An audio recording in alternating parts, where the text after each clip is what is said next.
Hi guys, Robin Gamble here from the Eastern Influenced Parenting Approach. Today talking about letting your kid fall over and get back up again. So, why do I think letting your kid fall over and get up again is a useful topic to talk about?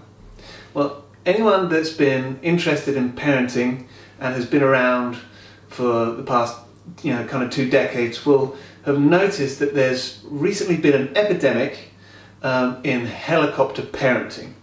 So this kind of parenting style is highlighted by micromanaging your child, all their interactions and everything they do, as well as never letting your kid have a chance to fail. This can be seen like the parents running around and every time their kid falls over picking them up, and every time their kid has an argument stepping in and resolving it for them, or when they don't get the mark that they're meant to get at school, going along and challenging the teacher and changing the grade, this kind of thing.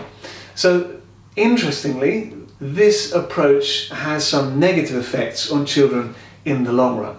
The child can grow up with a sense of entitlement, which might be a bit disproportionate to reality. They can have emotional problems and they can lack skills in self-regulation. And all of this kind of feels quite obvious, because if you're never allowed the chance to kind of fail and dig deep in yourself and develop resources and resilience, then you're going to be lacking in these skills when you grow up. When you face something hard or you come up with a disagreement, you're not going to know how to deal with it. So I was kind of mindful of this facet of parenting early on. So I wanted the kids very early on to, if they had some kind of difficulty, to try and deal with it as much as they could by themselves.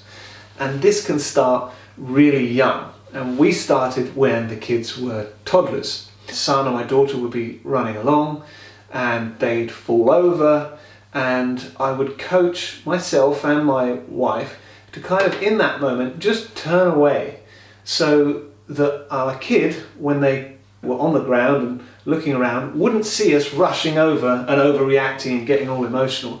Instead, they'd see that we weren't really paying attention. They'd get up, notice everything was fine, and then get on with whatever they were doing.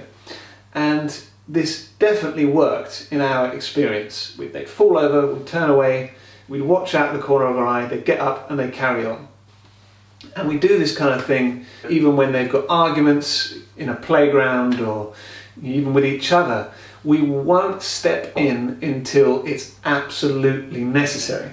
So, of course, if the kid falls down and really hurts themselves, we'll go and help them. But there's a big gap in between something happening and something kind of needing intervention, where the kid can deal with it themselves and they really need to develop some kind of depth of character, some kind of resilience.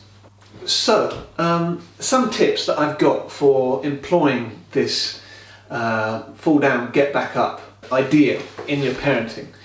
One of them is, don't deal with all of your kids' communication. When they want something in a shop, have them ask for something in a shop. When they're in a dispute, see if they can figure it out themselves. If they've got problems, give them the chance to sort it out themselves when it comes to communication. Give them the chance to try things for themselves, ask for things in shops, find their way around a playground. They can do it themselves if you give them space. Next, don't solve all of their problems, or whether it be playing Monopoly or something to do with Lego. Let them try and figure out the stuff as much as they can by themselves.